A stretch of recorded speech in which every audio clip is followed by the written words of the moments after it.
Glória a Deus, graça e paz, beleza, irmãos? Mais uma vez de volta, demorei, mas voltei. Vamos lá. Tema da palavra de hoje, o verdadeiro avivamento, tá bem? Eu já queria começar falando sobre Romanos 12:2, que diz: Não vos conformeis com este mundo. O que o Senhor colocou no meu coração foram algumas coisas, boas e ruins, e eu vou aplicá-las rapidamente e no final eu vou fazer um pequeno resumo para finalizar essa palavra. Bem, um assunto chato, mas é que não sai de moda, é a tatuagem, né? Que é um ritual satânico.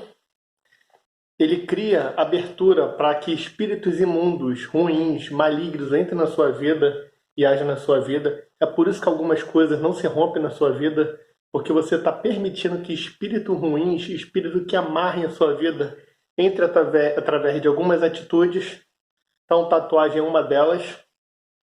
Bem, você reclama muito do romper financeiro, você não consegue romper, você até se acha fiel em tudo, mas você não dá o dízimo, porque você não concorda, coisa e tal, e papapá. Bem, em Malaquias diz que quando você não dá o dízimo, você está roubando de Deus. Então, é por isso que você às vezes não tem um romper financeiro na sua vida, bem? Outro probleminha também é que você já foi até casado, mas você não é separado no papel. Aí você pega as irmãzinhas na igreja como se nada tivesse acontecido. Cara, isso é adultério, irmão. Você pode achar que não é nada demais porque está separado de corpos, mas na lei dos homens, na lei de Deus, você ainda está casado. Então, abre o seu olho. Outra coisa que o Senhor falou comigo é sobre as pessoas que sempre falam mal do próximo para poder conquistar alguma coisa. Levanta-se falsos testemunhos, adultera sem o mínimo remorso, tem a sua esposa, adultera mesmo com vontade, depois chega na Santa Ceia e toma como se nada tivesse acontecido. Por fim, o Senhor colocou três personagens aqui para comentar rapidamente sobre eles, de derrotas, né? Primeiramente, eu queria falar de Sansão. Ele achou que poderia pegar as prostitutas e continuar servindo a Deus, e ele foi tristemente derrotado e teve um final de vida trágico. Outra pessoa que o Senhor colocou no meu coração foi sobre os filhos de Eli, Ofni e Finéias. Eles pegavam as ofertas entregadas na casa do Senhor, pegavam as prostitutas no próprio templo e não se importavam com isso, com a advertência do pai, dos amigos, dos profetas, e foram para a guerra achando que só porque a Arca da Aliança estava com eles, eles venceriam, e tomaram uma coça que nesse mesmo dia morreram mais de 30 mil homens.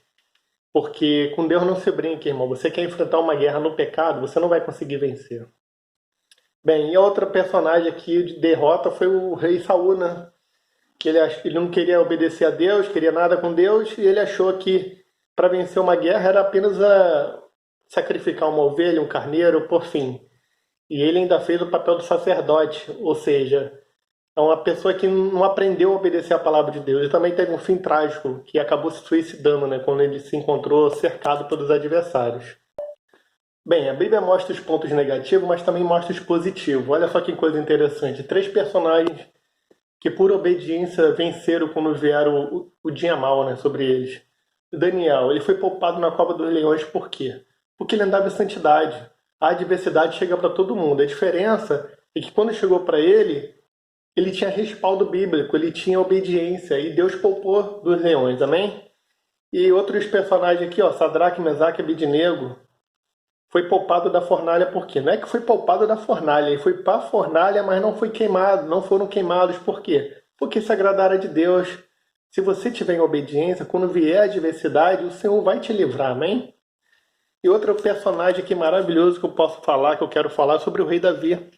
Enfrentou inúmeras guerras de frente, partia para dentro dos adversários, nunca perdeu uma guerra, entendeu? Era perfeito? Não era, cometeu pecados enorme, cometia, mas a diferença é que ele reconhecia seus erros. É por isso que ele ganhou tal chamado elogio segundo o coração de Deus. Tem noção do que é isso? Bem, para finalizar, como que você quer vencer suas guerras? Cara, presta atenção, não adianta você fazer propósito na igreja, estar todo dia na igreja, subir monte, Se você está em pecado, irmão, se você estiver em pecado, isso serve para mim, para você, para o pastor, para qualquer pessoa. Se você estiver no pecado, quando vier a adversidade, você vai ser derrotado. Amém? O tema da mensagem foi sobre o verdadeiro avivamento.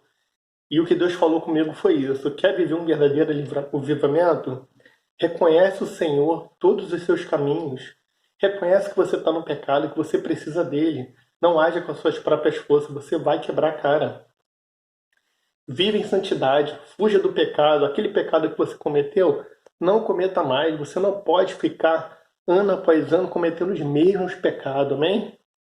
Bem, se você tudo proceder corretamente diante do caminho do Senhor, com certeza Ele se agradará de você e Ele prosperará todos os seus caminhos. E as demais coisas e tudo que você precisar na sua vida, Ele concederá e prosperará a tua vida, a sua família e seu ministério. Amém? Fica com essa palavra, que Deus te abençoe poderosamente em nome de Jesus. Amém.